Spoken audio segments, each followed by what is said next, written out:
Welcome to the Mashup. Tell me whether I'm wrong or right. East or west, up or down, side to side. I sit to stand and fall to fly. Of all of my impulsive plans, pop and lock and salsa dances on demand. I follow leading off the map, I stop the chatter, scream happily. So as anybody who's a longtime listener of the show will realize, I'm a dude.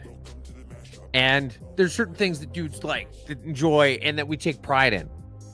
And so this is, I think, my fourth summer since we bought this house.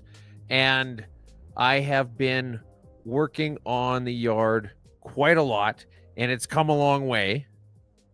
And I still think it mostly sucks, but it's significantly better than when I first got it, where it was just straight up dandelions all the way up and down, and just completely unprompted. Neighbor was over, we were shooting the shit, and he's like, you know what? I love what you've done with this lawn. It's so great. You've totally turned it around. And as a guy, that's one of those compliments that just sticks to your ribs like a really good gravy.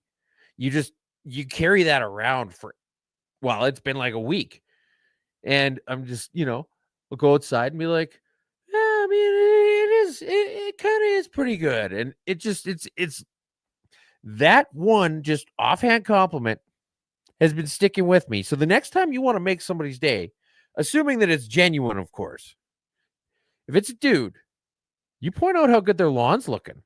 They'll be just walking around all strutting like a peacock for months. What's that? In their jorts.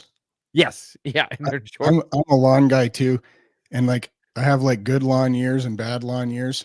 And the good lawn years are just when you crank up your water bill and soak it every day generally. But, no, I'll have like bad lawn years. It's kind of patchy. It doesn't look great, but I'm doing my best with it.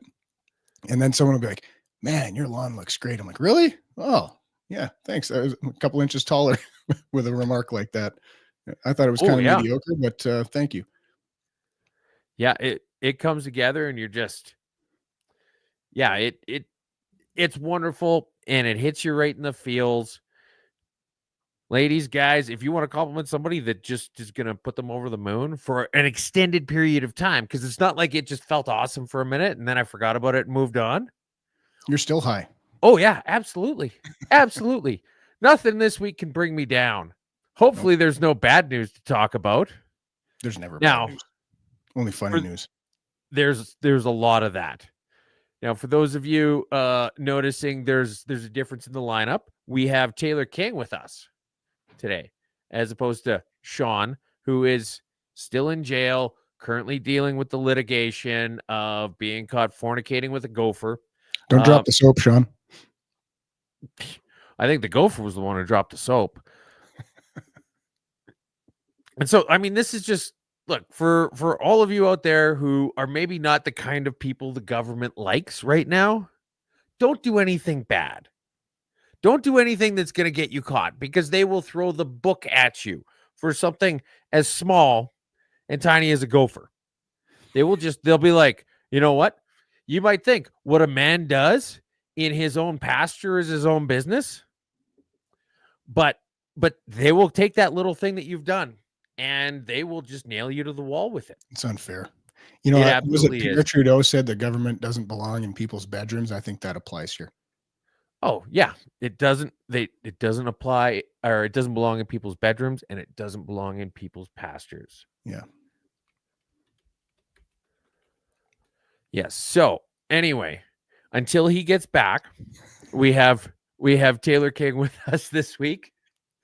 Real estate agent, podcaster of the Commission Impossible podcast. Give us a real quick rundown. Give us the elevator pitch for Taylor. Oh boy. Well, I spent 17 years selling cars before I got my real estate license, and that was about 7 years ago. So I'm a sales guy, and my clients like me because I fight hard for them, and I kind of love my job. I represent buyers and sellers anywhere kind of between like as far north as Didsbury. Well, I've done even in Sylvan Lake before, and as far south as, I don't know, maybe High River. I live in Airdrie, but that's kind of that's kind of the summary. I don't know. Could I do better than that? No, that's good. Yeah, maybe at the end we'll get you to plug the podcast a little bit. Sure. But for right now, we got a few things to get into. So first off, corrections. I was talking to Jamie last week, and he was like, or earlier this week, and he was like, why didn't you do anything about why didn't you mention Airborne Friday? And I thought he was crazy because, of course, I mentioned Airborne Friday. I have the banner for it. It's written in the notes. We do this every week, and there's no way I'm going to miss it. So I'm like, dude, you're crazy. Of course we did. Well, turns out we didn't. So well, that's exactly it. Not only did I not do it, but then I gaslit him about the fact that I didn't do it. Shame. And so, Jamie and everybody else in our armed forces, you have my apologies, and happy Airborne Friday. If you guys have any community notes, let us know so that we can mention them at the end. And if you're enjoying this program, like, share, let's go for it. Now, we don't have anything for the Coot 6.5 this week, which is a good thing. But we got a lot in the rapid fire news. So starting off with, I don't know if you've been following this whole asses up thing, but the Liberals and their party have not been handling the U.S. thing very well lately. Holly Ann Doan from Blacklocks tweeted, documents main themes of Liberal Party elbows up re-election campaign were tested in confidential federal focus groups by Privy Council Canada months before the U.S. announced tariffs. So what this means is that not only was this just sloganeering and vapid and hollow, but also that we paid for the Liberals to test their election slogans. Yeah. You know, on one hand, I kind of got to hand it to the Liberal Party. They're basically a cartel that's main purpose is to stay in power, to control the big contracts that get handed out with our dollars, and they're really good at it. Like that's I'm kind of impressed. I mean, I'm not surprised, but I'm kind of impressed. They're very good at that. They're running circles around the Conservative Party in terms of, you know, manipulating people and getting themselves reelected forever, using tax dollars to give money to their friends to help them stay in power so that they can give more money to their friends. And does anyone care? Like, is there a single, you know, mainstream media outlet that has mentioned this? I don't think so. Just Blacklocks. Yeah. And I mean, how many times does a story break and it's Blacklocks and it's Blacklocks and it's Blacklocks who doesn't take taxpayer funding? And then for some reason, you've got this weird intersection of events where they don't take taxpayer money and they fairly and honestly and accurately report on bad things that the government does. Imagine that. It's this crazy crossover thing that just seems to keep happening with them. Now, last week we talked about the digital service tax and how it got dropped. Here's a tweet from Hetty Fry saying, this is actually the longest standing Liberal MP right now. The idea that Canada caved on the digital services tax shows a narrow understanding of negotiation strategy. We're playing chess, not Chinese checkers. Okay. Undo racism, by the way. Yeah. Why'd you have to be racist about it? That was egregious, I think. Yeah. Oh, you know what? I'm pretty sure that checkers came from a lab. It's a long game of skills, not a gotcha tactic. Well, I mean, if they're playing chess as opposed to Chinese checkers, obviously they're going to have good news to report this week, right? Right? Obviously. Canada aims for new U.S. trade deal by August 1st as Trump threatens tariffs. Oh no, what happened to the game of chess? Yeah, you know what? They played that pawn of that digital services tax and lined up Trump's queen for the kill, right? That's they're a few moves ahead, right? Oh yes. It's all part of the plan. It's all part of the plan. This is that game of chess where the pigeon just knocks over the pieces and shits on the board. Yeah. Are we winning? This And doesn't feel like winning. in this case, the Canadian citizens are the board. Yeah. Yeah. We're getting shit on. Yeah. And again, in this, it's specifically in this article, it specifically mentions the fact that the dairy supply management is the linchpin bringing this whole shit show down on us. Yeah, I don't understand this. Why, we're willing to burn our country down over like this cartel has a crazy amount of influence in Ottawa. Like I don't know, maybe they have That's kind of why. their own like Canadian Epstein, and they got videos of these guys with minors or something. But like, how do they have so much influence? I don't understand that. It's the same thing with the unions. You see, the politician's job is not to get the best deal for Canadians. The politician's job is to stay in power. Yeah. And if you have something like a very strong dairy cartel up against you because you're saying, look, there's 10,000 of you and there's 40 million Canadians. We should take care of the 40 million Canadians. But the thing about it is that it's not a case of strict numbers in terms of population. It's strict numbers in terms of how much money can be spent to tank your political career. And that's where the dairy cartel has the strength. Look at Maxime Bernier versus Andrew Scheer in the Conservative leadership race. Yeah, that's right. Yeah, it goes across party lines. It doesn't matter. And it's not even a conversation. It's just like both parties, it's automatic opt-in. It's auto gratuity. Like we're on board with making sure Canadians overpay for dairy so that we can keep this cartel in control of the whole industry. I mean, but Canada's kind of just a series of cartels. Like we got a banking cartel, we got a dairy cartel, we got a cell phone cartel. Yeah, we've got butcher cartels. It's kind of how our economy works. Cartels. I think we don't have an real economy estate cartel.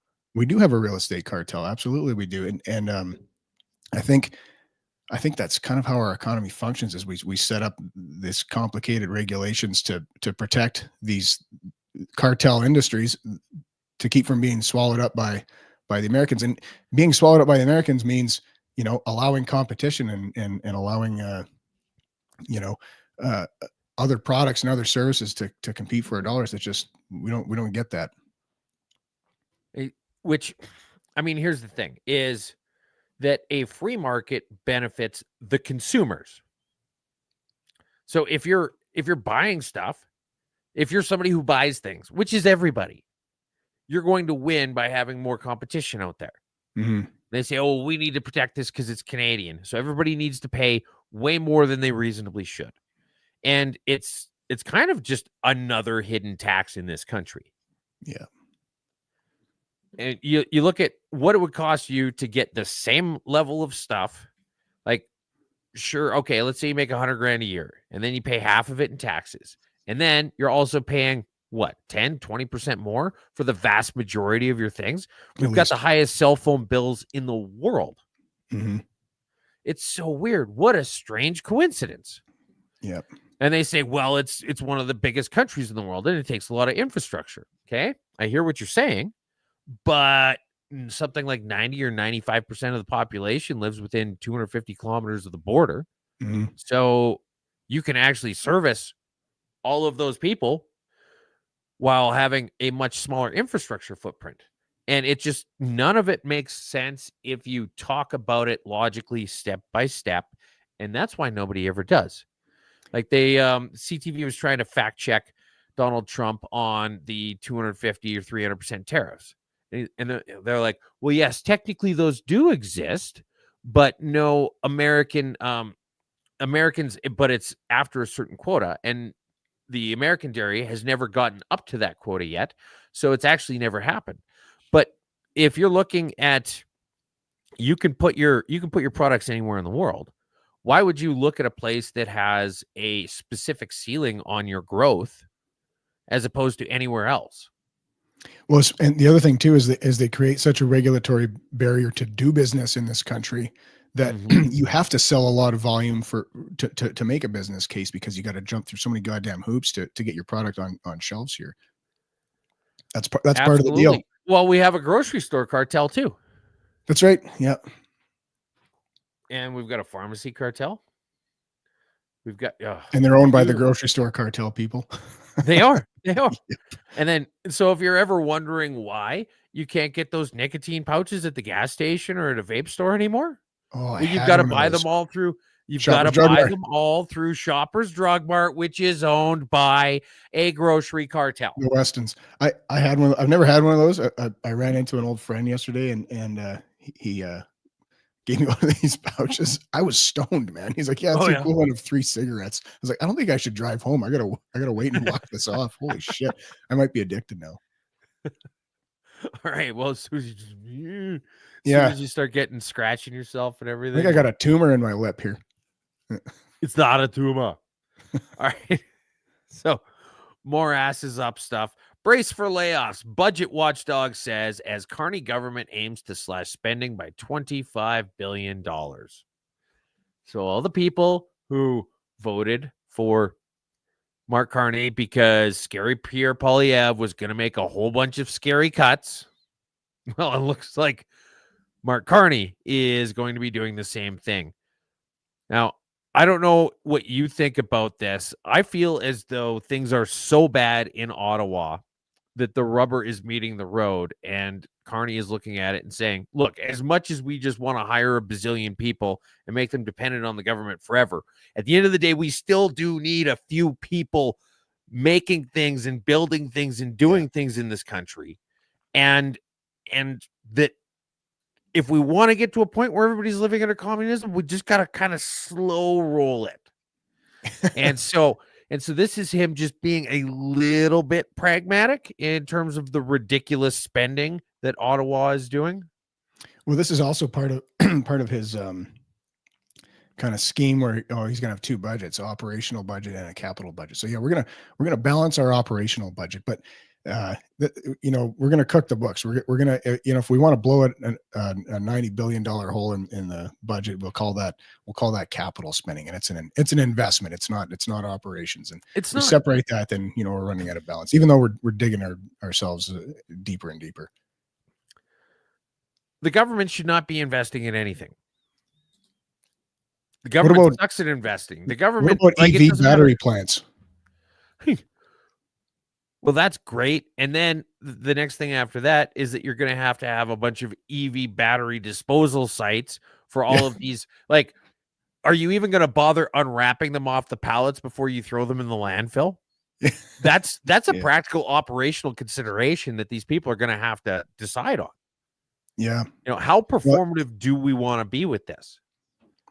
This wasn't planned for. Like the original Teslas, the first Model S's that hit the market, like they're 10 years old now, right? And how many millions of those have been sold? And something's got to happen to all those batteries. It's going to be ugly. Well, I heard something. Mrs.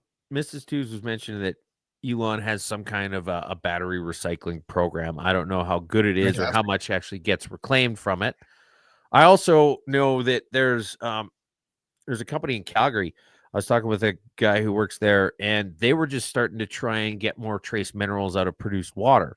And they kind of came up with a way to extract lithium from produced water, but then also that it has practical applications in terms of battery recycling.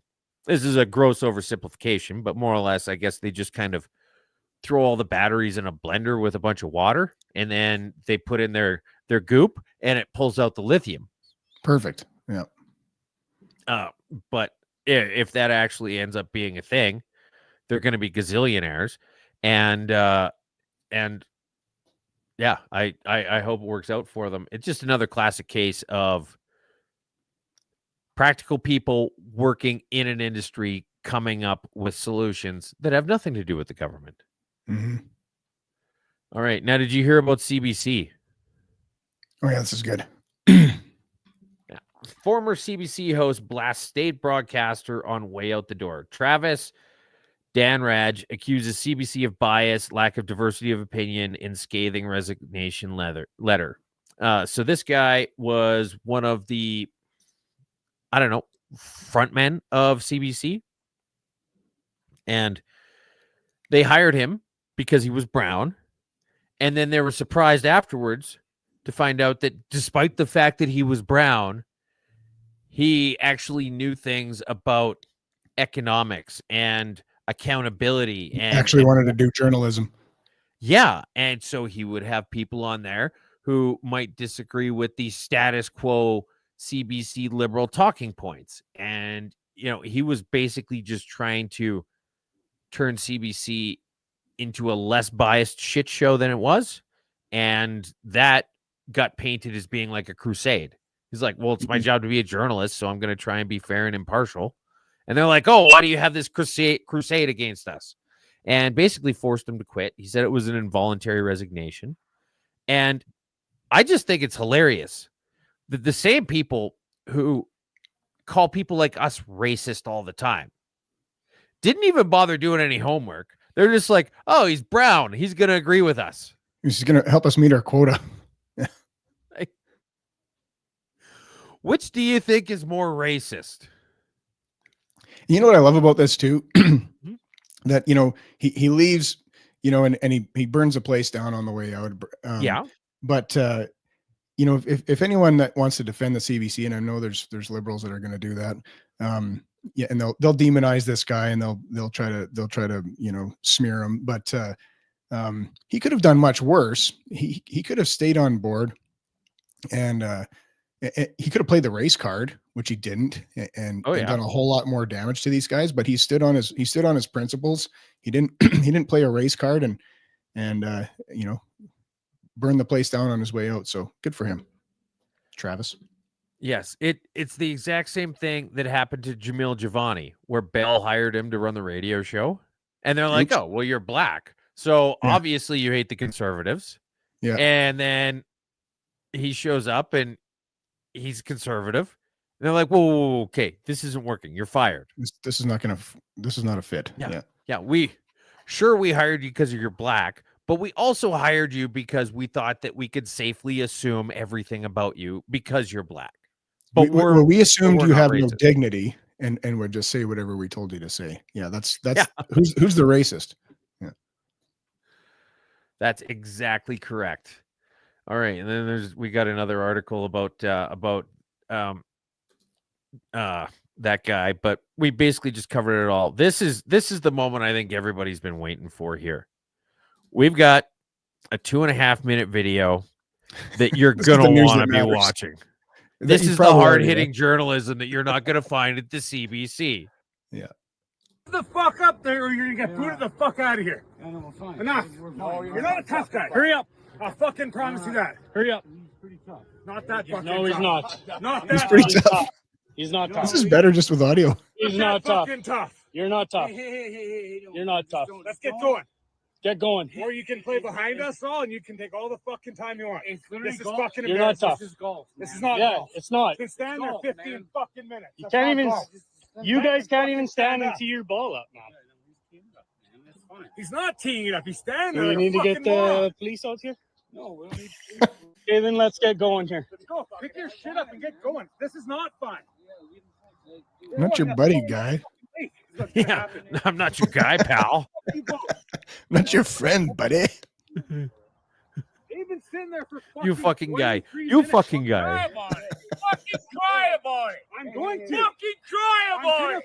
You fucking pussy. I'm a pussy. Like, fucking cry about it. I wonder if anyone's selling T-shirts Fucking cry I about don't it. give a fuck. or just bang, bang, bang, maybe. Yeah. You're not a tough guy. He's not a tough He guy. throws off his I'm not glasses. filming He this. takes off his I'm not gloves. stopping. His sunglasses. Off to a good And start. he's You about guys to need to charge get an off the- ex-NHL guy. No, now. Like, 6 back 2 up. quarter. Go now. Get in the cart and go. You're not scaring anybody. You're just making Hey, man. And Come on, man. dude goes right into the lake. Hey. Hey. Off to a good start, buddy. Dude's in the lake. Sorry, buddy. You want to? He You just want one fucking too? came at me. I got it all on record. Oh fuck. I got And it he all gets on up and record. comes back for more. Yeah.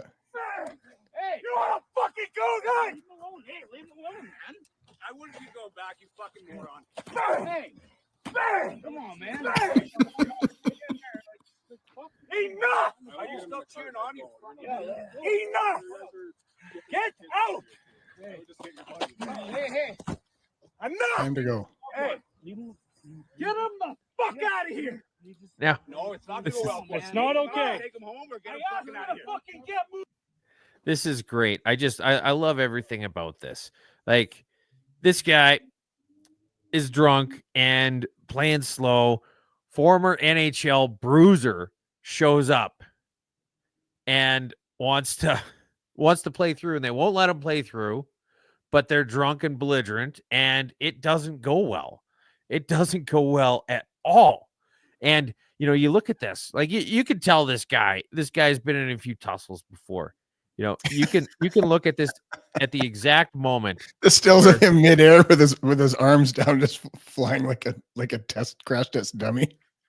Get him the Oh yeah, absolutely. So here, like, look at the angle. Look at the placement of his. You know, this is the kind of stuff, you know, for you kids when you're watching at home and you want to be an NHL player. You got to realize that it's the little things that matter. It takes a lot of work to be an elite level athlete. Look at the way he's got his right heel planted and he's transferring the weight over to the left side as he throws this guy. This is, and then this guy doesn't, he's not even sober enough to raise his arms to break his fall. Look at him. Look at the trajectory. Time. Look at the trajectory he has him on. Okay. You don't just do this by accident. This comes from years of practice. You got to know exactly how hard to hip throw a guy 30 yards and what trajectory to do it at to make sure that he lands as far away from you as possible. And then to do it in such a way that he rolls down the hill. This is absolutely superior all-star maneuvering right here. The biomechanics of this are so impressive. And you don't see this in beer league stuff. You don't see this in senior level hockey. This is elite level athleticism. Do you know what I love about this too? Is that everything? Yeah, well, other than everything, but especially that, like for Nick Tarnasky, and this guy, he's my second cousin. Like, well, yeah, actually, from we Rocky should Mountain that. House. So he's from Rocky Mountain House. I mean, Rocky, it's a place that Sylvester Stallone named one of his most iconic characters afterwards, and you're gonna try and fight a guy from there. You're gonna like being in a fight with a guy from Rocky Mountain House is probably like the fourth scariest thing you can do for your personal health and well-being. The number 3 would be like fighting a bear with a splinter in his ass. Number 2 would be fighting a woman from Rocky Mountain House, and the number 1 would probably be to be a close personal friend of Hillary Rodham Clinton. And this guy is just going willy-nilly right into the belly of the beast, so to speak. I mean, it's just this guy Nick. Yeah, so he's your cousin. I don't know him well, but you know, he's 2 years younger than me. He played like Pee-wee with my little brother, and was always a good player, but a nice kid, like actually a really nice kid from a good family, and not a violent kid. I don't think he ever got in a fight until, you know, he made the big league and they put him out there as a grinder, and it was his job to go, you know, to dust people up and stuff. So I think when you watch him beat this guy up, I think every fight that Nick Tarnasky's ever been in has been on skates, and he's fighting this guy like he's still on skates, like the way you say he planted his feet and stuff. And you think the amount of force you need to land a good blow on a guy when you're on skates, when you don't have a stable footing. So he's using like way more force than he would need to. It just makes it all hilarious. And the way he holds his shirt while he hits him. You know, I was kind of disappointed he didn't go for the jersey, right? Yeah, pulling over his head. But you know, him holding them and just kind of saying bang, bang, bang. Like, he's obviously not trying to just wreck the dude. He's trying to just more get him to smarten up and get the hell out. And then, the whole lead up to that, you know, the sense that you get is like, don't make me do this. Don't make me do this. You don't want this. Like, you know, the guy had 1,000 second chances and just was begging for it. He really wanted his ass kicked. And then he deserved it. Getting up and asking, gets a knuckle sandwich, gets back to the buffet and asks for a second serving, right? And then just gets up again. I want to know what he was drinking. Because like Well, you don't act like this if you're drinking a few IPAs. This Yeah. is if you're having a Pilsner out on the back deck, this is not how you act. This is like Colt 45 with a little bit of meth sprinkled in kind of reaction. well, no, I'll tell you what he was drinking, or maybe I don't want to steal your punchline. No, go ahead. That was the punchline. Go ahead. Well, tell did you me. see the name of the golf course? Well, it was Red Deer. No, the name of the golf course is Alberta Springs. So that, Okay, all right. Now that tracks. the guy's drinking cheap vodka. That tracks.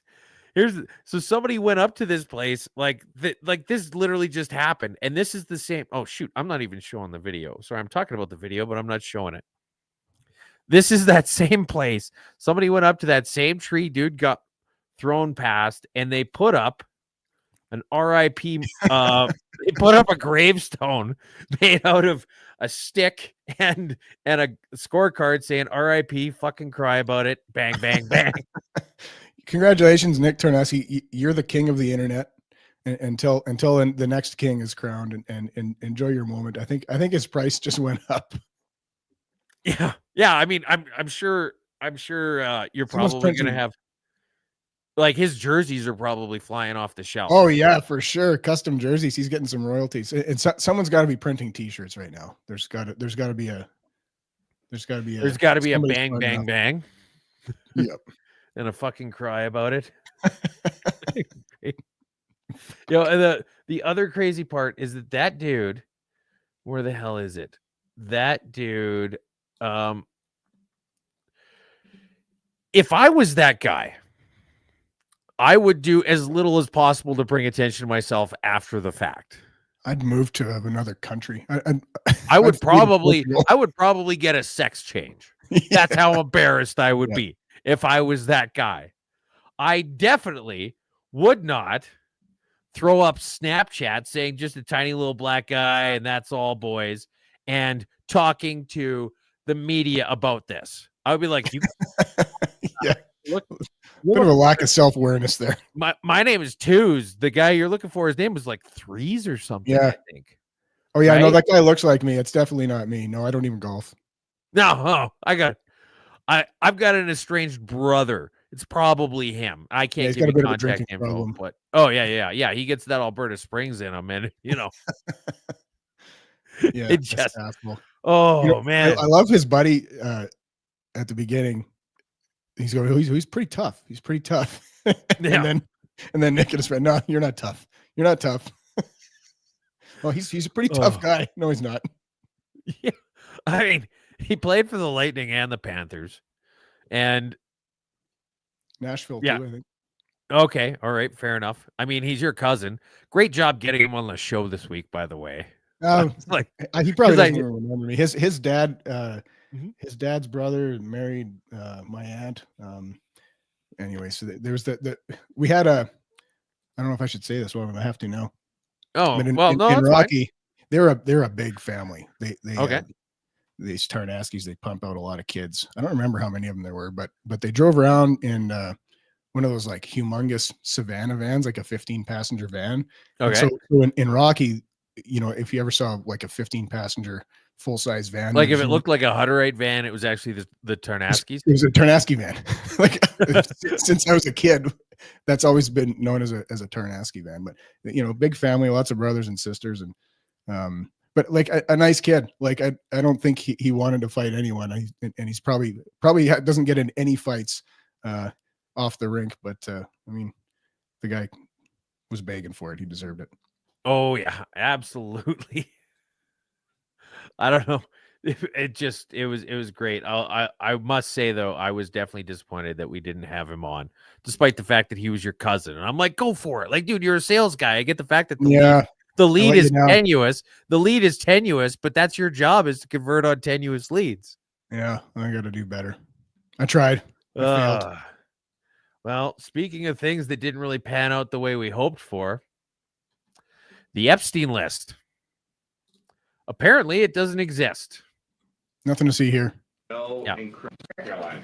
Okay, so the FBI looks at the circumstances surrounding the death of Jeffrey Epstein. According to the report, this systematic review revealed no incriminating client list. So what happened to the Epstein client list that the Attorney General said she had on her desk? Well, I think if you go back and Now, look at isn't what the Attorney that General said in that interview, which was on funny? your network, on Isn't that funny? So Jeffrey Epstein was in jail. This whole thing, I'm so glad that the truth finally came out on this. I'm so glad that we know the whole story. And here's, for those of you who haven't been following along this week, here's the whole story. Is that Jeffrey Epstein was wrongfully imprisoned. He was basically he was a victim of state persecution. And he was wrongfully imprisoned and pushed to the point of suicide by the U.S. government. Things got so difficult for him, being a man falsely incarcerated in the U.S. prison system, that he had to take his own life tragically. With a bed sheet sitting down while the cameras were off for some reason. And the cameras, it turns out, go off for the same 1 minute time period every night, which is horribly convenient if you ever wanted to plan something around that. But obviously that's not what happened, because they have confirmed to us that he did in fact kill himself and that there was no evidence. There was no client list. What a relief. And I'm just glad we're done with this. We can put it to bed and well, we're not done with this though. Oh. Because Ghislaine Maxwell has been falsely convicted. She is a political prisoner. If there's no client list, if there's no evidence of any of this stuff happening, then obviously she has been falsely convicted, and that needs to be overturned. Yeah, she's a hashtag political free Ghislaine. Hashtag free. Absolutely. Absolutely. It's horrible what they're doing to this formerly fine, upstanding couple who just wanted to travel around and be left alone on their own island and not do anything bad or weird. And it's also a coincidence that 6 weeks ago, that girl who you've probably seen with that picture, whenever you see the picture of Prince Andrew with Ghislaine Maxwell and he's got his arm around that young girl, she took her own life just in April.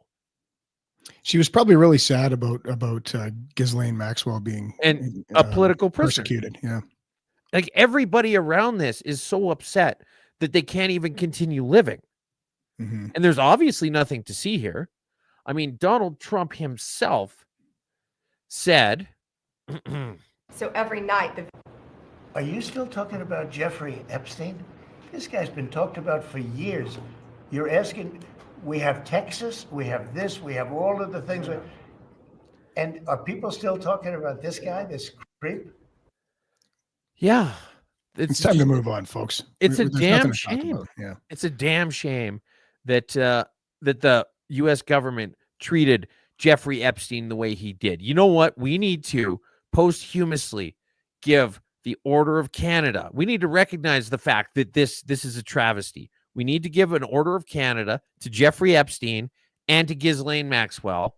And I want it to be in the same ceremony that they're also giving it to Theresa Tam and Bonnie Henry. Or equally deserving recipients. Who are very much, if not more so. And I mean, it's going to be difficult when they go to hang the medal around Theresa Tam's neck. They'll probably get it stuck on the Adam's apple. And I'm guessing that they probably also have one set aside for Paul Bernardo. And we could just have one big ceremony for all of it that just shows that we hold these needlessly killed and prosecuted people in the exact same regard as we do other Order of Canada recipients like Bonnie Henry and Theresa Tam. What do you really think about this? Like, you know, do you think that they feel like the truth is going to be too hard to handle and you know, society would collapse? You know, that's one take on it.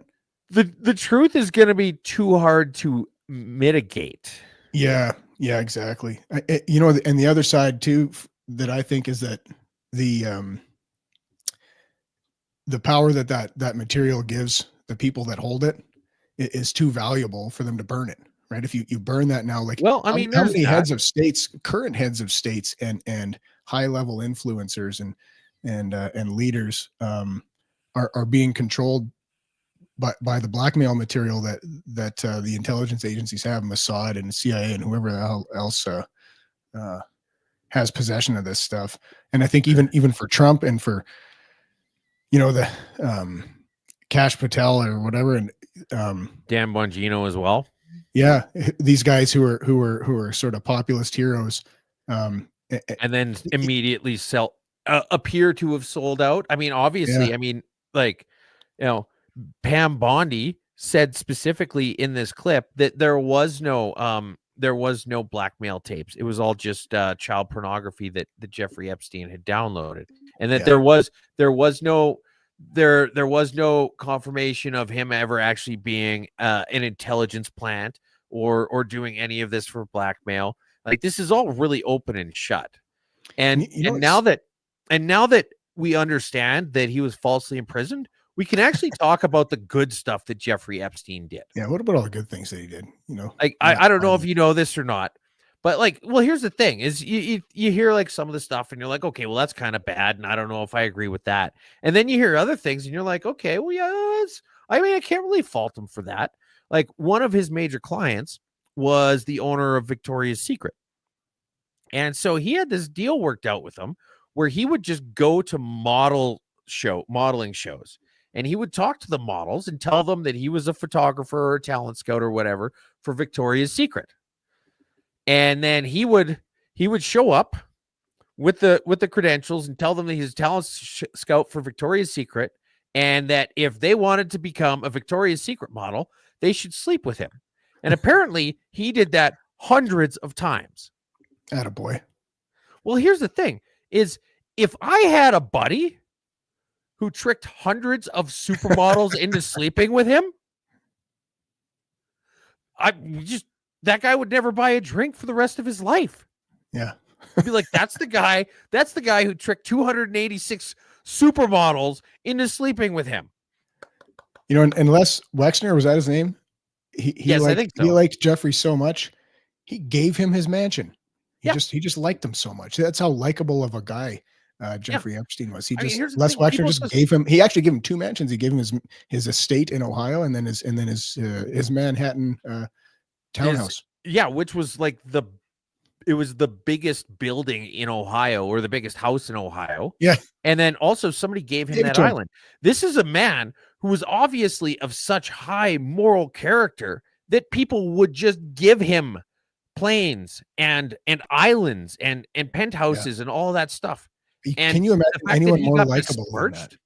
He got besmirched like this to the point where he had to take his own life. Yeah. It's just horrible. Horrible. Really unfair. All right. RCMP charges military members allegedly plotting to form militia and seize land. I don't know if you saw this article or heard anything about it. I'm going to go ahead and say that this article fucking stinks. This does not make much sense at all when you read into it.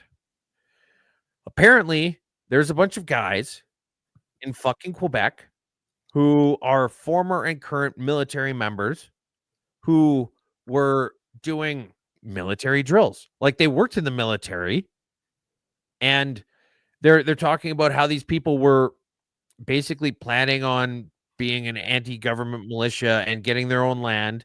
And one of the things that they were doing was that they would do drills and practices and things like that, which I'm willing to bet that lots of Army guys have done stuff like that on their off time. Hey, you know what? Let's do that thing where we go over the hill and shoot at the stuff, whatever it is, right? Like, let's just all go out there and let's see, what we can do against each other and whatever else, right? Because that's the sort of fun thing that you would do. And then they talked about how these 4 guys had 80 some guns, 83 guns, I think it was, or something. If you pick any random 4 houses in Alberta, I'm willing to bet that you've got 80 some guns between them. I don't 11,000 rounds of ammunition. Well, yeah, and that's the other thing is when you look at not this picture that I have up, but there was another picture I saw, and it looked like there was a bunch of 22 long rifles in the back. It does not take you very long to get 1,000 rounds of 22 ammo. Is first off very cheap, like you and a few friends could go through that in an afternoon easy. And then it talked about high capacity magazines, but it didn't specifically mention whether they were illegal high capacity magazines, because you can get a 250 round drum barrel for a 22, and that's only allowed to put 5 bullets in it. Well, no, you can do it for a 22. Okay.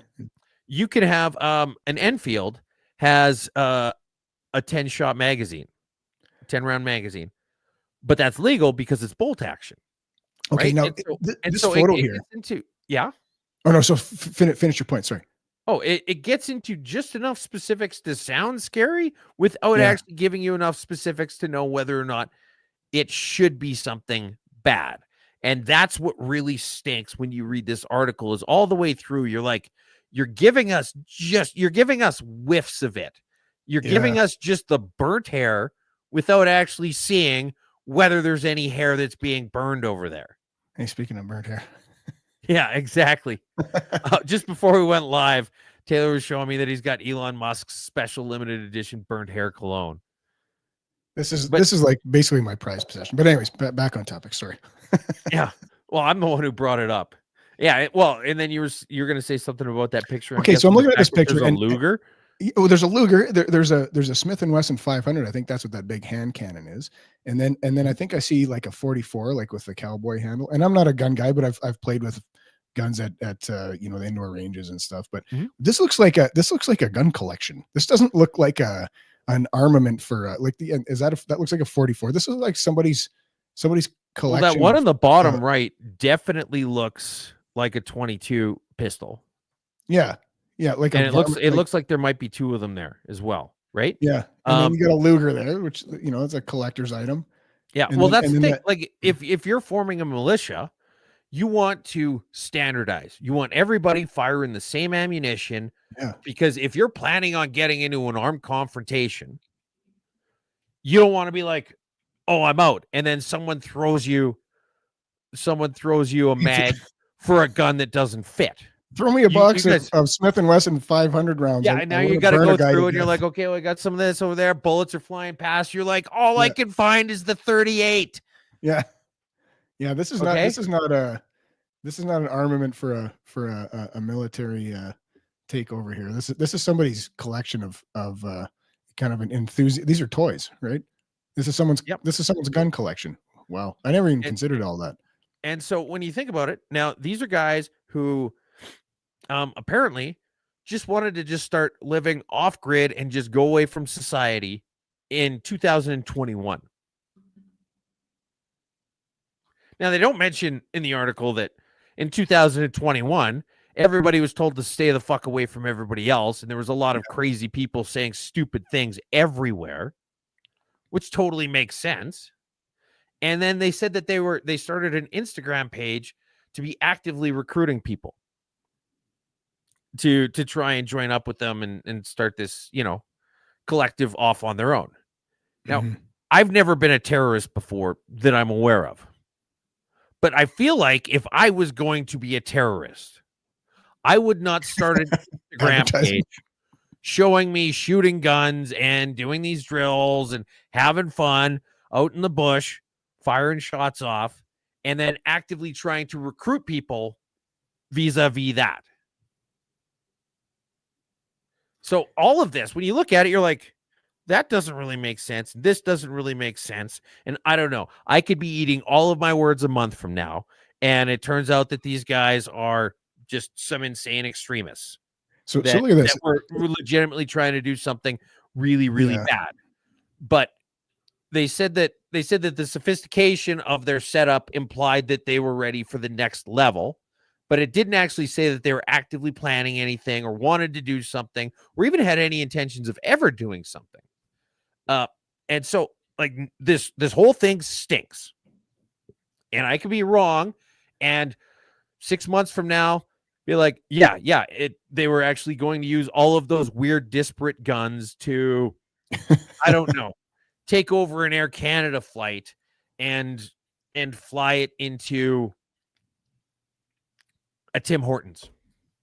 So why is this violent extremism? And like you said, qualify this by saying like, maybe these really were bad guys and they were going to do something really, really awful. But like, just the assumption that this is violent extremism. Like, so here, where was this? It was in fucking Quebec.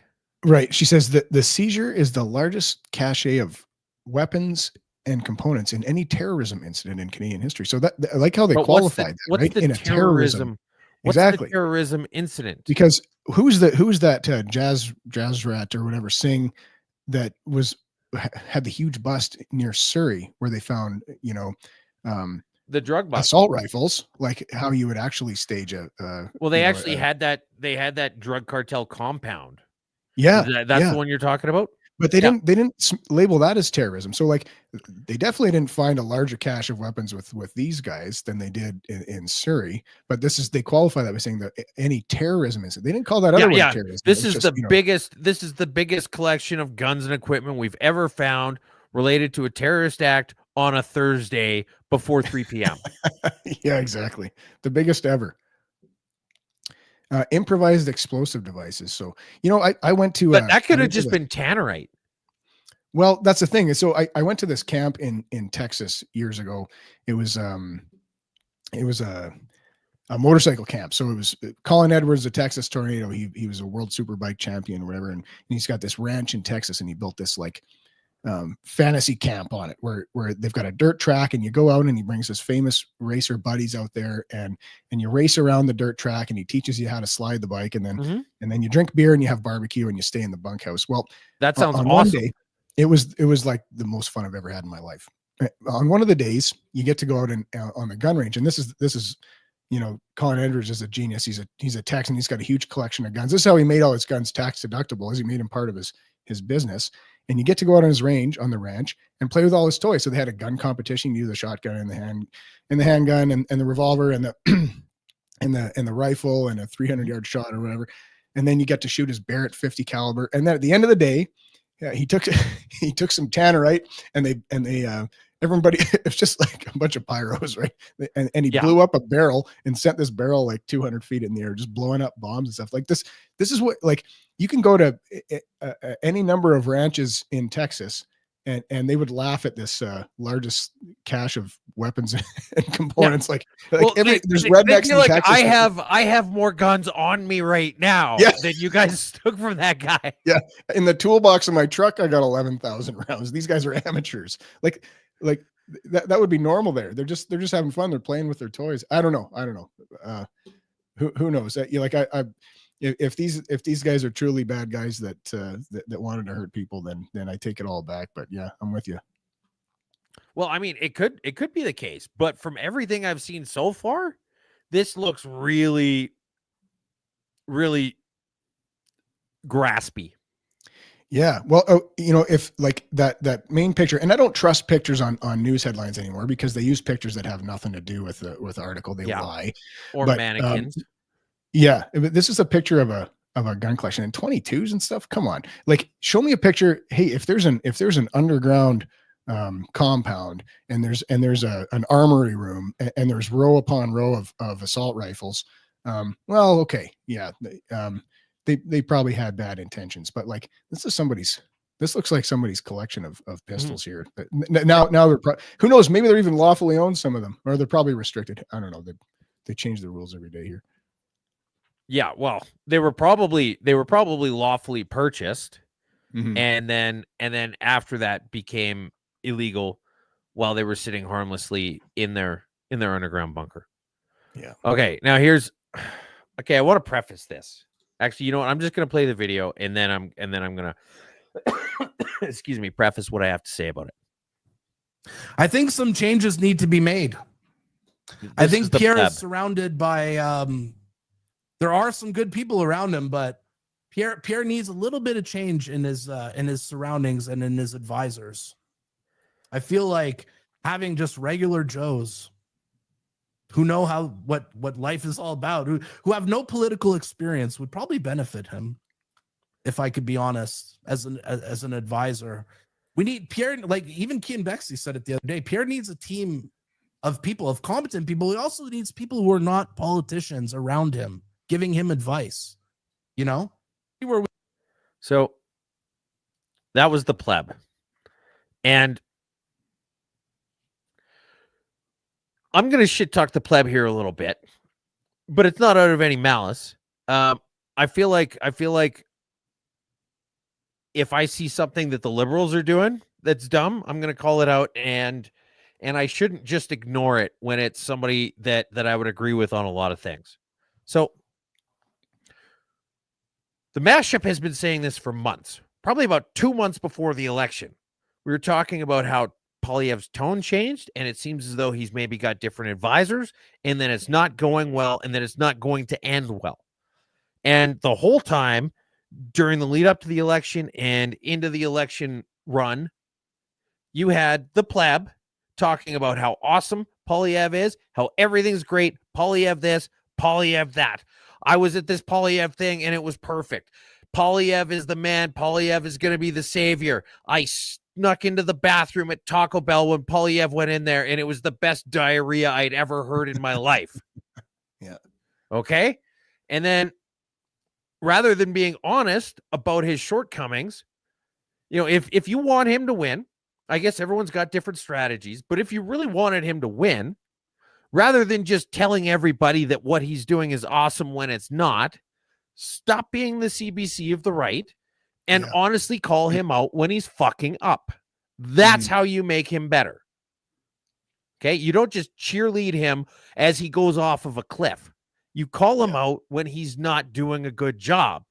Because if no one's going to hold him to account, he's going to end up just like Justin Trudeau did, where nobody tells him no for a decade, and he becomes this completely out of touch idiot to a degree that was crazy even for him.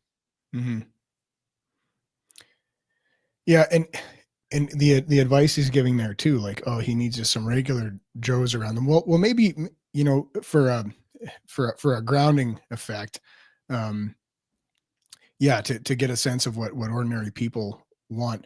But look what you're up against. Go back to the beginning of the show, and you've got an extremely calculated liberal party that's testing out campaigns before elections been called, and that has a pretty dialed in, pretty sophisticated strategy. Like you need to up your game. You need to up your game. And you know, I think with Pierre, I think he was a perfect foil for Justin Trudeau, but you know, you pull a switcheroo and you put Carney in there, and he didn't have an answer for that. So, well, that's the thing. There was a lot of really easy answers for that he didn't do, that he didn't say. Yeah. There was so much to work with there, but he left it all hanging. Because that was frustrating. He did a tone shift about 2 months before the election, before the writ got dropped, and at the same time, he totally went off a cliff in terms of popularity. Now, was it a really good showing? Yes. Was it anywhere close to the super majority he'd been projected to win 2 months before the election? No. Yeah. Well, and you know, to their credit, their support didn't go down by much. They only went down 3 or 4 points, but the NDP and the Bloc evaporated, and the 2 out of 3 of those voters went to the Liberals. But you know, I said early on, when Trudeau resigned, or quasi resigned, or whatever that was, I remember saying, and I think I tweeted something like this, like, I hope it's Carney, because Carney should be the easiest guy to beat. This guy's an out of touch elitist that hasn't lived in Canada all these years. Like, he is the epitome of everything that is wrong with the Liberals. Yeah. This should have been and then, you know, they didn't say the obvious things, and they went along with the elbows up thing, like it, you know, and the counter tariffs and all that. Like they just, I don't know, that they missed on an easy shot, I feel like, but here we are. Yeah, it is what it is. And so look, I get it. You get lots of engagement when you're doing things like this, and lots of people like to hear you say that that what the conservatives are doing is awesome. You know, if you're somebody in this space that talks more from I'd say a right-leaning side, sure, yeah, you're pandering to the crowd, and that well, and look what that did up a few levels for sure. I was going to say exactly. Look what that did to Pleb's profile. He figured out the arithmetic on this, that hey, if you just really lean into the partisanship and be a cheerleader for your tribe, like you got automatic huge support. You know, the guy that's asking tough questions and criticizing their own team and calling out bullshit, like I don't know.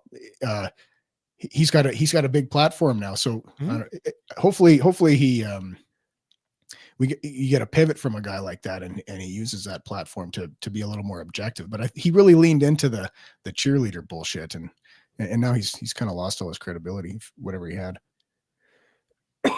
Well, I mean, there's always room to make it back, right? Yeah.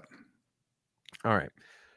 Now here you go. Federal deficit projected to soar to 92 billion this year. Quote, unfair to pass these burdens on, CD Howe Institute says.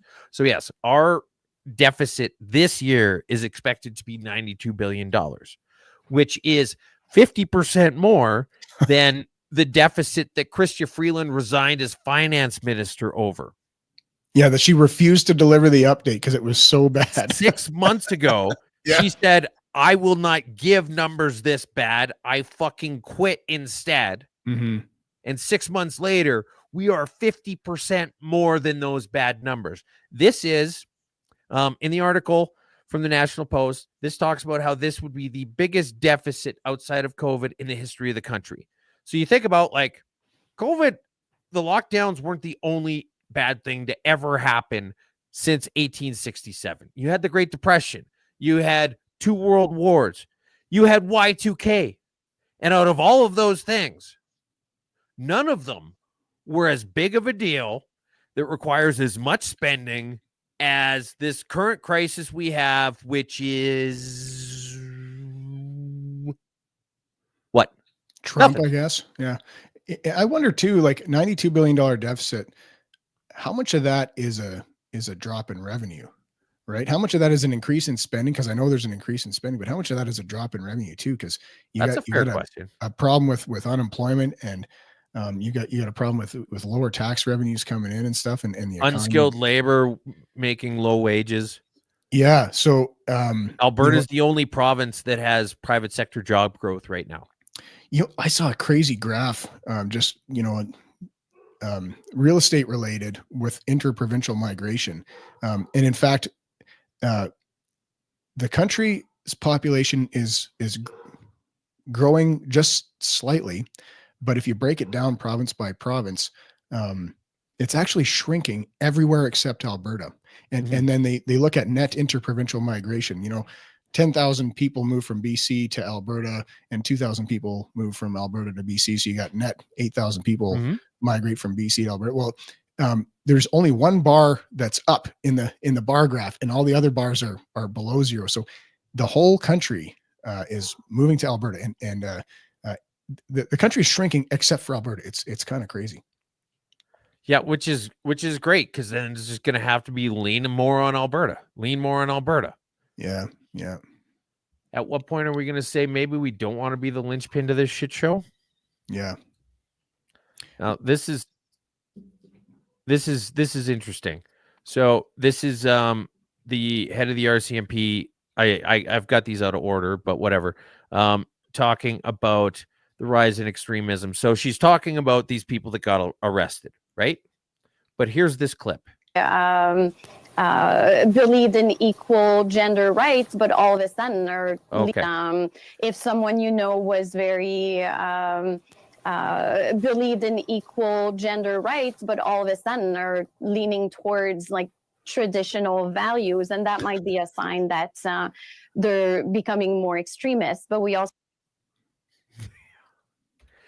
if all of a sudden you believe in traditional family values, Yeah, like, you might be becoming an extremist. You know, what's funny is you can play that clip without sound, and just her face, like the physiognomy of it, like this, you can just see the smugness. Yeah, You know and she's saying actual something words as well. stupid. Yeah, yeah, you just know she's saying something stupid without even having to hear it. But where'd they find her? Some staff sergeant, like, oh, how embarrassing. Okay. 2 people charged with exploiting foreign workers with 90-hour weeks at motel and gas station. The motel was in Fox Creek, and the gas station was near Kalmar, so southwest of Edmonton. Apparently, there's more than $160,000 in unpaid earnings. It's a 55-year-old man and his 26-year-old son. No names released.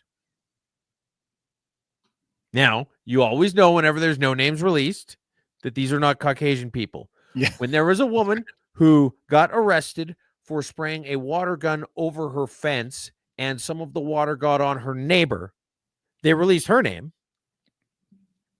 That's Nothing released terrorism. here. Yeah. Nothing released here.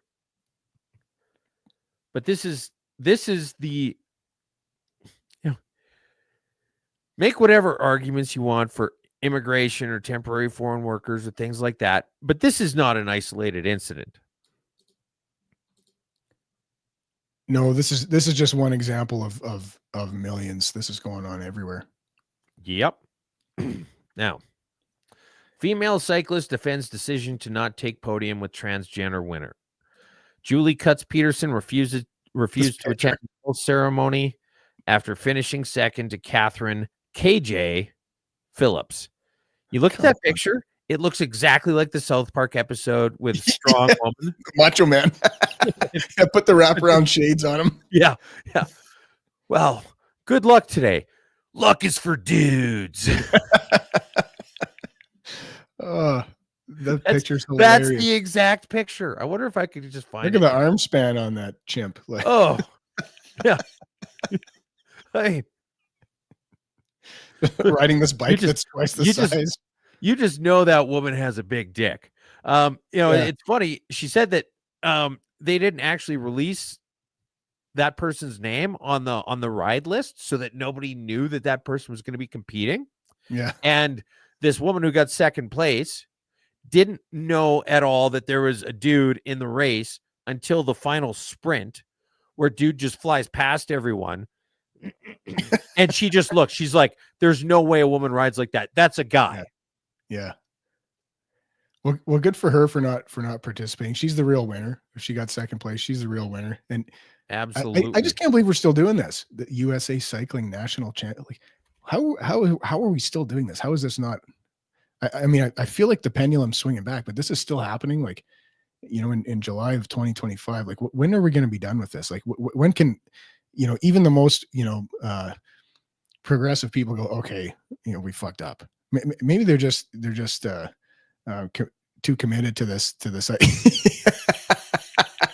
Yeah, that's it. The Macho Man. Oh, it's perfect. This strong is woman. I gotta watch that again.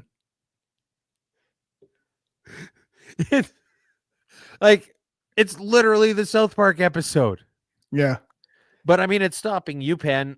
Apologize to every woman that got beaten out by Leah Thomas and adjusted their records to show that, basically just took him off the dog. Erased him. But you know what? Yeah. Only under coercion, a threat from Trump to pull their funding if they didn't do that. Oh yeah. Right. They didn't voluntarily do the right thing. That, it was going to cost them a large pile of money not to do the right thing. So I don't know. I guess you got to hit them in their wallet. USA Cycling. Come on. I mean, the only thing gayer than that would be the Tour de France. Okay. Barely. Now this is just a quick little clip. I don't know what else to do with this. I've just been asking if someone can explain to me why this shit keeps happening, please. Project Outsource has resulted in the arrest and charging, as you heard from the chief, of 2 people who we believe were leading a criminal organization. They are Inderjeet Dhami and Paritosh Chopra, and they are charged with instructing the commission of an offense for a criminal organization. What that means is they were in charge of this organization and providing direction to others that were a part of it. This was a crime group who attempted to extort hundreds of thousands of dollars from our community with threats, and also engaged in tow industry related violence and crimes like fraud. Okay, now look, what the hell is so special about the tow truck industry in Ontario that it's just like this mafia front? Like back in the day, if there was an Italian restaurant that had nobody in it ever, it was a mob front. You'd go in there and there'd be some guy in the back going, "Yeah, we'll do this favor for you." Right? And then now it's tow truck industries in Ontario. And what the hell is it about a tow truck or the rules around tow trucks, or what is it? Why has so much organized crime decided to become saddled in the tow truck industry? I don't know. I don't get it. Somebody please explain it to me like I'm 5. Government contracts. Anywhere there's a big government contract, there's a big opportunity for corruption and racketeering. That's my read on it. They got a big contracts with the municipalities. You know, if we're, you know, look at in Calgary, what's the big tow company in Calgary? Citywide. Yeah. So they have the city contract, right? So if your car gets popped, gets seized, or you're illegally parked or whatever, that's a big contract. So the value of that contract, like I think anytime large amounts of public money are given out, it's just going to attract crooks. And that's what organized crime is. Look at We Charity. Look at We Charity. Yeah. Okay. So SNC here's Lavalin. the thing though, is if there's all of that government money going out, you'd think one of the boxes you would have to check on the form to apply for it is, are you a fucking gang? Yes or no? Yeah. Well, depends who approves the contract. And these guys are in Brampton. So who's the city councilor? Who's the committee that awards this contract? And you know, how thick is the envelope that they got? It's all dirty. It is all dirty. Okay, now let's get to some goofy stuff here. I want you guys to realize that this is not a doctored headline. This is the actual headline that I am about to read. Autopsy reveals cause of death for Brazilian tourist who fell into volcano.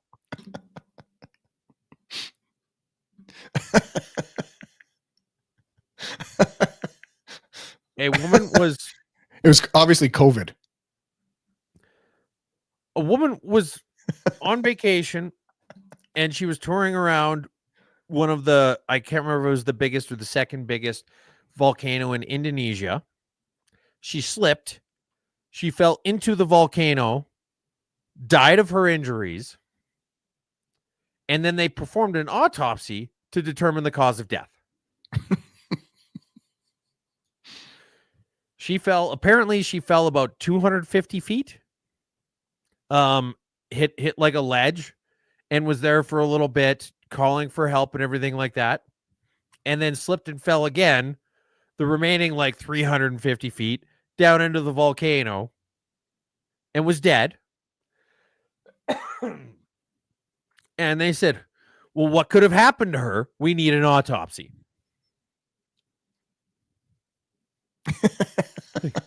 Like, did her blood reports come back with high levels of fucking magma? I mean, I hate to laugh because it's awful and sad, but the article, come on. Jesus Christ. Okay. Now, this is another one where I'm going to give everybody shit. What are you doing here? Carney makes first Stampede visit as prime minister. There's Mark Carney walking around the Midway. And this article talks about how, I love this. Okay. So this is, remember this for when we play this video later on. Later, as he walked on the stage before the Chuck Wagon races at GMC Stadium, Carney was met with a mix of boos and applause from the crowd of approximately 17,000 people. They're saying woo. I heard woo, the announcer said. I was saying woo. Yeah. Boo Earns. Oh, I was saying look at them. Boo They're Earns. cheering for you. Let's go, Brandon. Let's go, Brandon. We're literally doing a let's go, Brandon. Yeah. For Mark Carney at the Stampede. Okay. And then he tried to do the classic. I don't.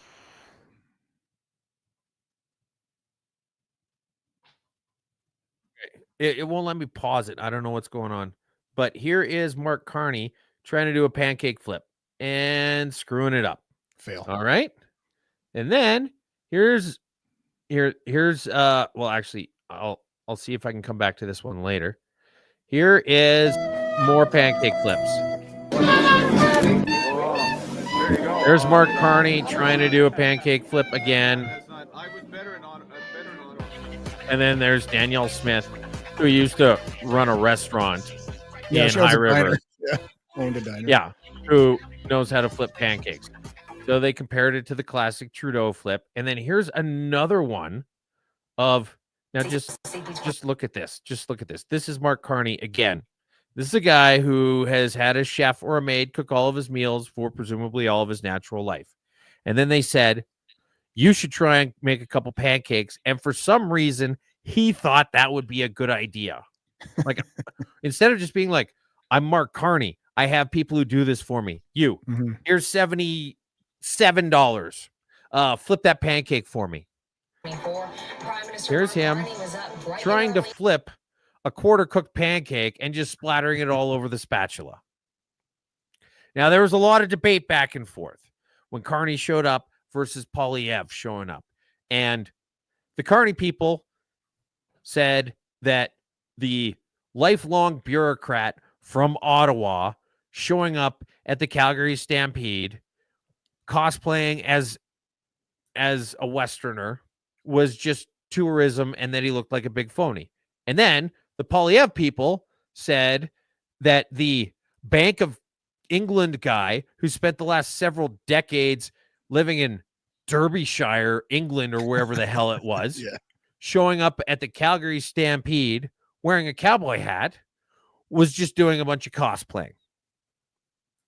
And you know what, folks? They're both right. They're both right. Yeah. Okay. That video where he flips it and it hits him in his jacket. Yeah. If you watch it, he goes, fuck. which is a fair response. He's probably going, so what? So people eat these things? What do you call this? Like where they drizzle liquid sugar on it and eat it? Okay. Okay. How poor would I have to be before I would want to eat this? Yeah. So anyway, that's Mark Carney and all of that stuff going on. But here's the video. Viva Fry put this together. Now, this is the video that Mark Carney put out with a song over top of it.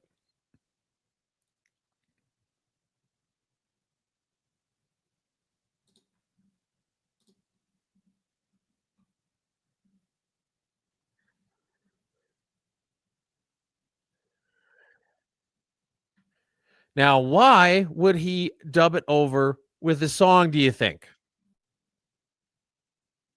Because they were saying Boo Earns.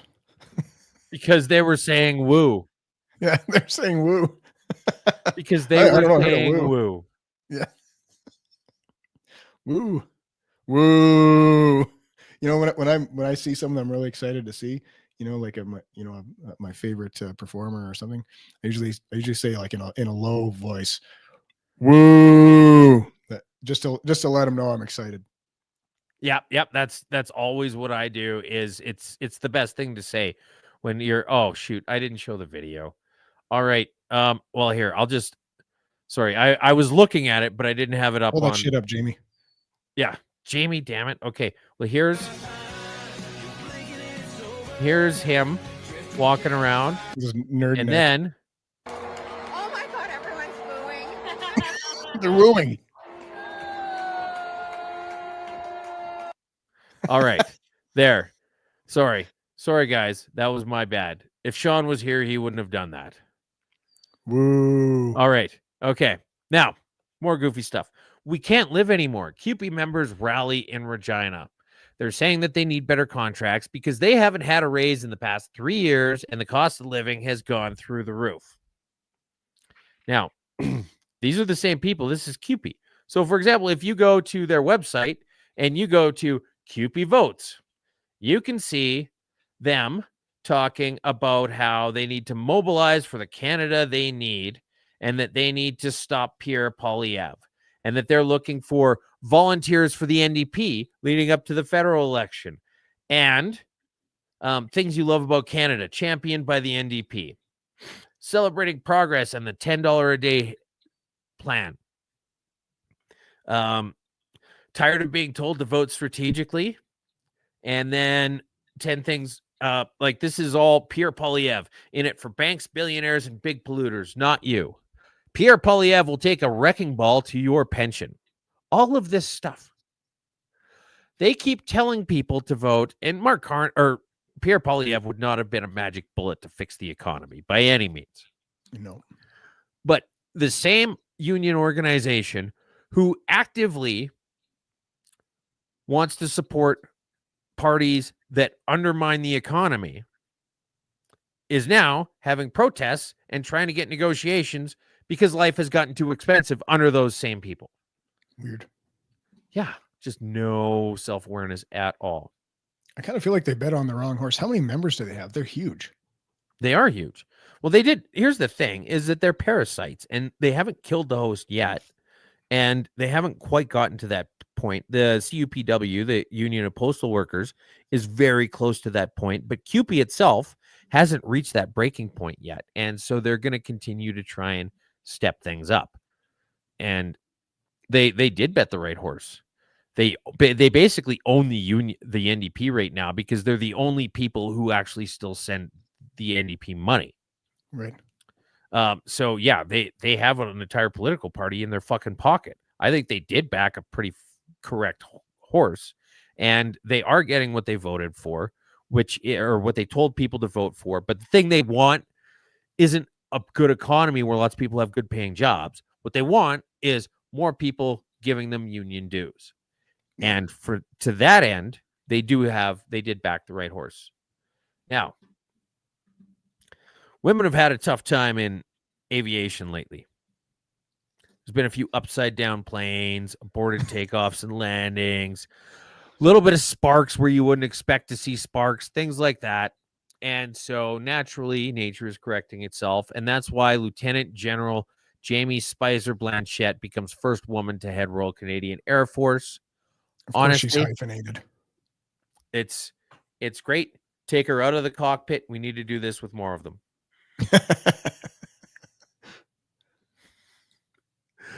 Man stops Ottawa robbery suspect with dog leash handcuffs, raising questions about limits of citizen's arrest. Dude was trying to rob a pet store and threatening the people in it. He had a weapon on him, although the weapon wasn't specified. The guy's name wasn't specified either. Craziest thing, weirdest thing. And so this dude took a dog leash, hog-tied this motherfucker, and then sat there waiting 2.5 hours for the cops to show up. They called the cops and said, dude has a weapon. We have restrained him. He is tied up. You guys need to come take care of this. And they said, yeah, we'll be there in 2.5 hours. And then, to top it all off, questions about limits of citizens' arrest. That's the take from the Globe and Mail, folks, is that it's not a bad thing for you to go in, threaten people at a pet store, and try and rob them with some unspecified weapon. The bad part is when a white dude with a beard stops them. Yeah. Probably a terrorist. Probably sitting next to those frogs right now in a jail cell. Yeah. All right. Okay. From fastcompany.com. While retirement typically occurs after completing a career and saving and investing for it, a new trend is emerging among Gen Z career professionals called micro-retirement. Now, what is micro-retirement, you might ask? Great question. Micro-retirements involve taking a 1 to 2 week break from work every 12 to 18 months. We used to call that a vacation, I thought. That is a vacation. Fucking idiot. Micro retirement. Micro retirement. Now, $1 million potties.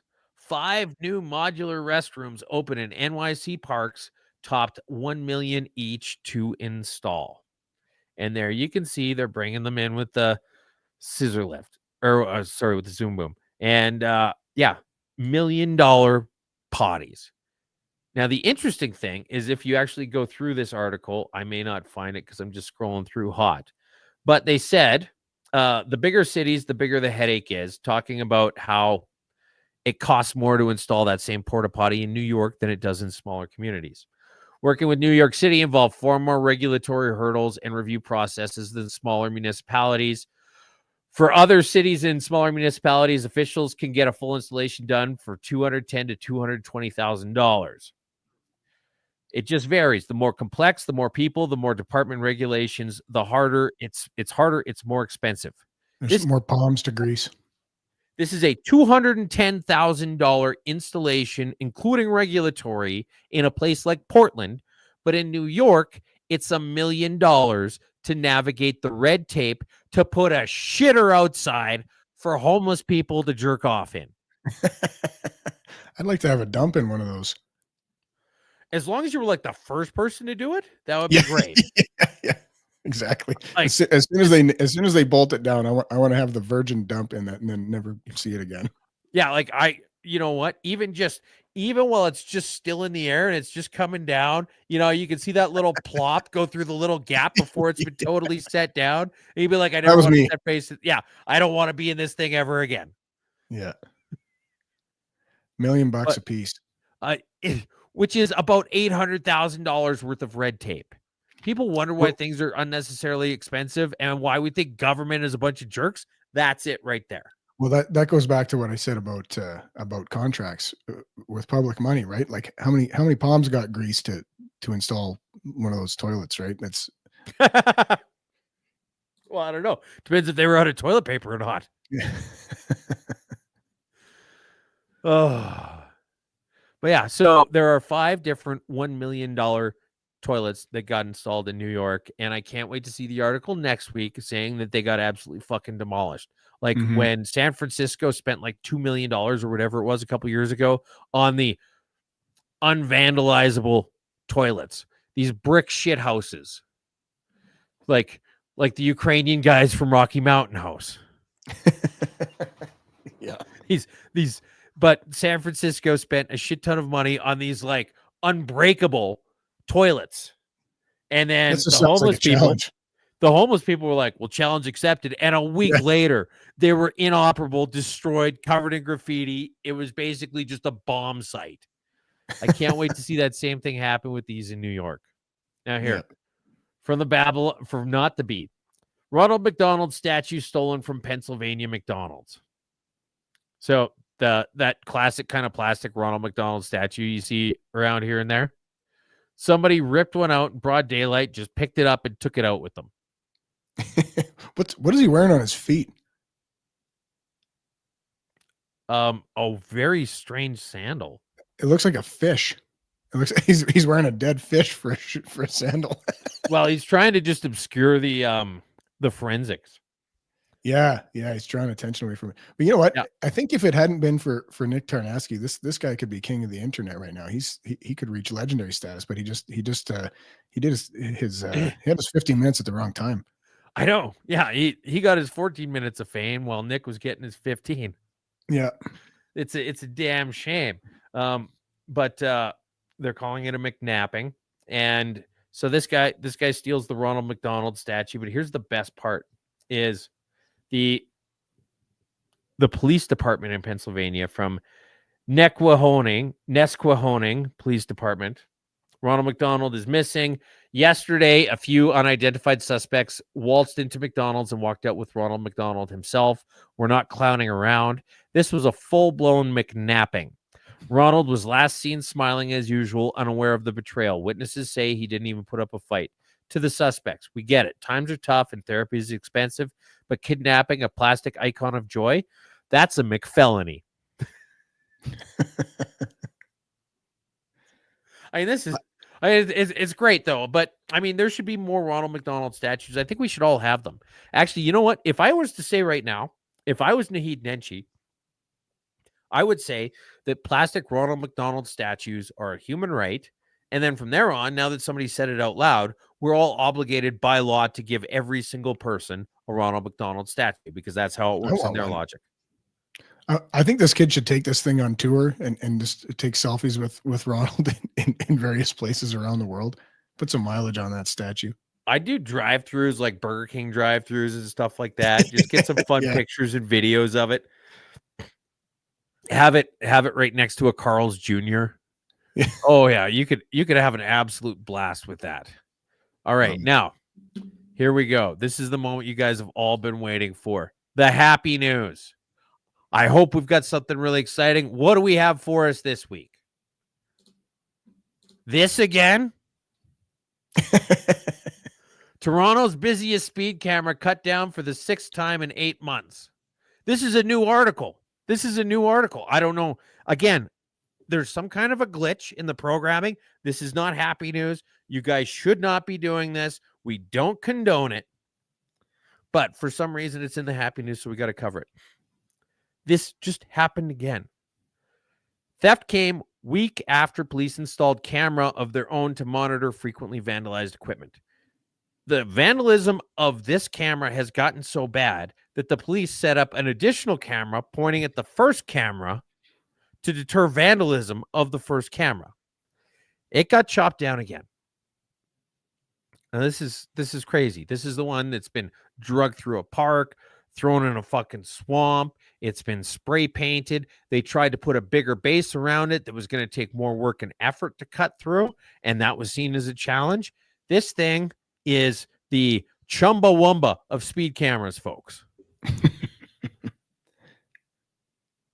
And it's a damn shame that it keeps happening. You know, sometimes it gets cut with a saber saw, a reciprocating saw, a sawzall, if you will. There's a million different names for it. I mean, I bet you if you wanted battery-powered angle grinder. A battery-powered angle grinder. You know, what if I was somebody, which I'm not, who thinks that this is awesome, and I wanted to encourage whoever's been doing it, which I'm not because it's reprehensible. Mm-hmm. I would say that the best feather in a cap you could really put on this, like, because I mean, the thing about it is a saber saw is really good if you want to make a quick cut. Okay. An angle grinder works really well, you know, assuming you can trace it out first or you got a steady hand. You know, it's really good at rounding the corners. You can have a really nice, clean looking appearance when you're done with it. Right. Mm-hmm. It all kind of comes down to what kind of stump you want to leave there. Mm-hmm. If it's, you know, kind of a last minute thrown together thing, you could even put a grinder blade into a skill saw, and that would work. I've done things like that before for cutting concrete of all random shit. Okay. But if you really wanted to just chef's kiss this thing, which you shouldn't, you definitely should not. No, don't do this. But whoever you are, if you're listening, do not for even a moment consider using acetylene to have a big, globby, melted, ugly, charred stump at the top that would make for an awesome picture. That would be the worst thing you could possibly do. And don't pour any like concrete or you know, quickcrete or whatever down the stump. Oh, actually, yeah, that would be even worse. Mm-hmm. And for those of you maybe dealing with drug problems, I would just really strongly concern you to not try and do it for the copper. Yeah, don't take the copper wire out of there. That's valuable. There's a lot of valuable electronic components in there, and they cost people a lot of money, and you need to respect that. Yeah. Did you see this in the article that the Parkside camera quickly became the busiest automated speed enforcement device in the city to date, issuing nearly 69,000 tickets and generating over 7.3 million in fines. Yeah, that's why they're fine with just replacing it every week. Yeah. I read an article a while back about how these speed cameras work. Mm-hmm. It's pretty corrupt. It's private companies that own them. Yeah. And they get a contract with the city to install them, and they get a commission off each ticket. Like, how's that for a conflict of interest? But they install them for free. This is based in the state. Yeah, and because they make so much. They make so much on the kickback. Cash cow. And so they approach a city hall, a city council, and say, "Hey, you've got a speed enforcement problem and a revenue problem. We can solve those both for you. We'll set up our cameras in your busiest intersection and your fucking transition zones where the speed limit drops. All you got to do is give us 20%. We take. You don't have to do anything. We'll install it. We take 20% of the fines. We're gonna generate $7 million per camera for your city." Oh, it's a real shame the way you have this revenue shortfall and there's all these accidents popping up. I feel like me and the boys could probably do something which would solve both of these problems for you. Yep. Yeah. Okay. All right. Community notes. I've got one. I didn't hear anything from anybody else, but I have one here. This is the Stettler Country Fair and Rodeo, July 30th to Saturday, August 3rd. It's almost a week. Wow. There's markets, there's trade shows, Extreme Bronx, special performance by Jeff Caddo, draft horse polls. So, like, instead of a tractor pull, they've actually got a straight up draft horse pull. There's beer gardens, poultry show, rodeo. They've got all the kind of classic small town Saskatchewan things where, someone could submit the best quilt they made or the best sheafs of wheat or the best pickles, all that cool stuff. Pierogi. Yeah. Yeah. Which, I mean, there's no such thing as a bad pierogi. But anyway, the point is that this is apparently a pretty big deal. The Ag Society puts it on. And if you're in Stettler over any point over the course of almost a week, you can go see it. In Stettler, I mean, you can't really go to a rodeo in this day and age without without seeing at least one guy from in or around Stettler competing in at least one of the events. So this is a big deal in their neck of the woods. So sounds fun. Be sure to check it out if you can. And I didn't double check this. I think the Bowden Rodeo is this weekend. I can't remember. I think Tarek mentioned that a little bit ago. Here we go. July 20th, Battle of the Techs at Langdon Days at the new high school in the south side Langdon. Langdon being just to the southeast of Calgary.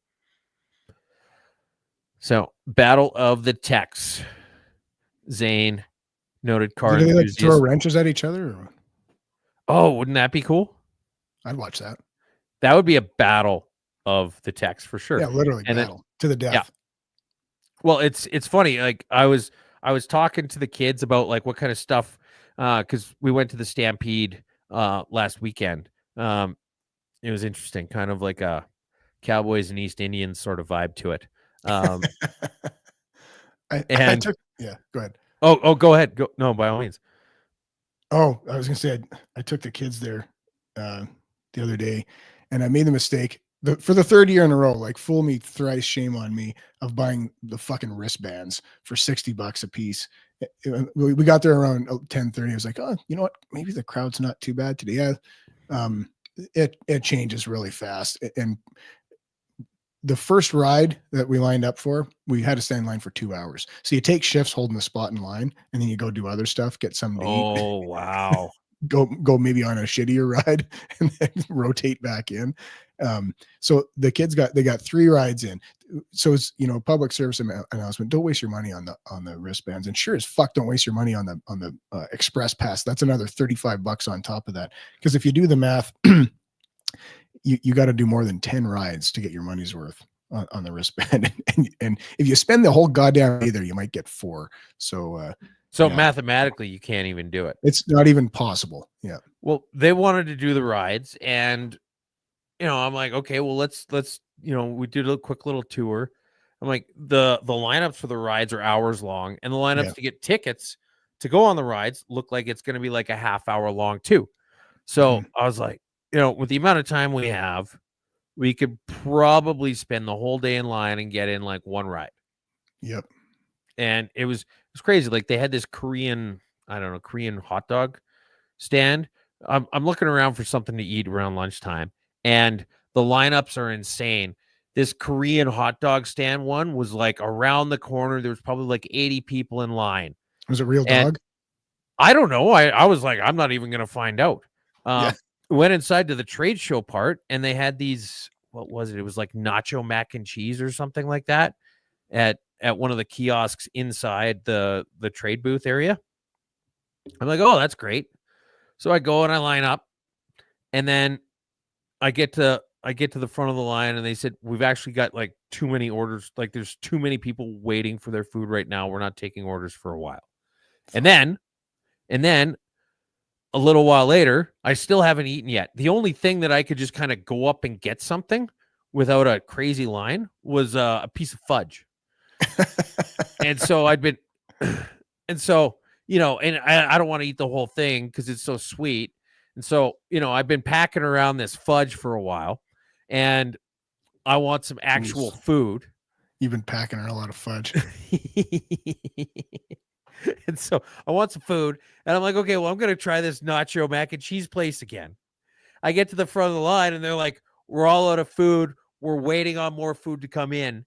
So there's no food till, and I'm like, what the hell? What a is wrong with shit you show. people? Like, you look at it and you think, you know what, logistically, if you just figured out how to do a tight supply chain and get some decent food to people prepared quickly, mm-hmm. The volume you could do while everybody's in these just stasis lines. You're leaving money on the table. Well, they were all leaving money on the table because nobody was doing food quickly. They're like, you do even better if you went out with a cart or a tray and just went up and down the line rides and sold a drink or a snack to those people standing there for 2 hours. Oh, it was crazy. I had a extreme pickle poutine. That was a mistake. It was just like a really shitty poutine, and then they put a couple of like stale fried pickles on top and a bunch of pickle sauce. Yeah, $17 wasn't worth it. I got bites and threw it out. Oh, I hate that when you try something and you're all excited for it and you're out $20. Everything there costs $20. Yeah. Now, it's funny because they had a little bit of money, but they didn't have pockets, and so I'm holding on to it. And then, we're out like $100 before we've even gotten in between parking and gate passes and everything like that. And then we're getting little snacks here and there, and this little thing and that little thing, and then the youngest one was like, "Oh, hey, do you think I could have some of my money to do this thing?" And I'm like, "Where do you think all the money for everything we've been spending all day was?" Right? Yeah. Because she's just like, well, because I didn't say like, here is your money that you're going to go spend on this thing. I was just like, okay, here's some more money. Here's some more money for this. Here's some more money for that. Because the little bit of money that they had. Well, that's exactly. The dog comes up, you hand the dog some money. Yeah. The little bit of money that they had was gone within an hour, right? Yeah. But I wasn't like, this is your money that you're spending. And so they figure by the end of the day that they've still got a whole bunch just sitting in the proverbial bank. Mm-hmm. But the funny thing about the battle of the techs was that when we're trying to decide what all to do and everything like that, we go see this escape artist. And I said, well, do you guys want to go see? They've got dueling pianos. We could go see that if you want. And they're like, how are the pianos dueling? Well, no, it's the guys on the pianos. Yeah. And they're going to fight? And they're getting excited, right? Yeah. And I'm like, well, no, but that would be awesome. They're just going to play music back and forth. And then they're just visibly disappointed. Like if there was a couple of guys sitting in front of pianos just beating the crap out of each other. Yeah, a couple of necktie Naskies. Yeah, exactly. Imagine him playing the piano with those big hand fists. Oh, yeah. You know what? And my kids are at this age, they're teenagers. They want to go on the scariest ride and watch the scariest movie. And they wanted to go on the zipper. They're like, we just want to go on the zipper. Let's just find the zipper. We'll do that first. There's no zipper. Do you remember the zipper from when we were kids? Yeah. That was the best ride. And the thing, I don't know, maybe it's banned. Like they were always falling apart. Well, like I think you could actually die on the zipper if you didn't hang on. Well, yeah, because you would just sit in that cage and it would just kind of loosely flip around back and forth. And there was just kind of like a generic sort of bar that went over top of your lap that might or might not hold you in, depending on how big your quads were. And it wasn't adjustable. It was just when they closed the door, that thing went down in your lap. There might be a 10-inch gap between you and the bar. Yeah. Or, it might be snug depending on your girth. Yeah. Yeah. So yeah, maybe just, after they had more concussions than the NFL, they were like, maybe we need to go back to the drawing board on this. Yeah. Zippers banned.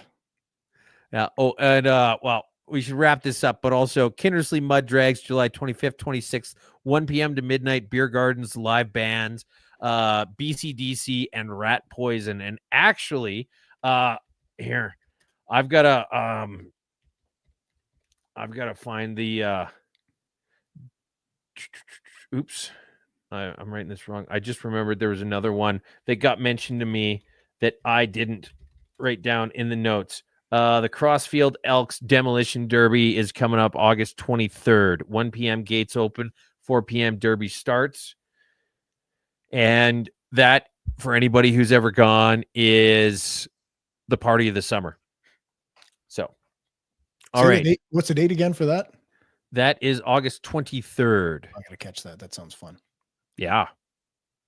All right. Well, hey, Taylor, thanks so much for coming in. Before you go, what's your podcast? The Commission Impossible podcast. It's for salespeople. It's just for fun. And if you want to connect with me, you can. People. Well, it's for anyone. It's about sales. But yeah, you know what? If like Tu says, if it's anyone could listen, you might learn something, might have a laugh. If you want to connect with me, probably easiest is Instagram at Taylor King Real Estate. You'll find me on there. Send me a DM or whatever. All right. Excellent. All right. Well, that concludes it. And thanks very much for coming on.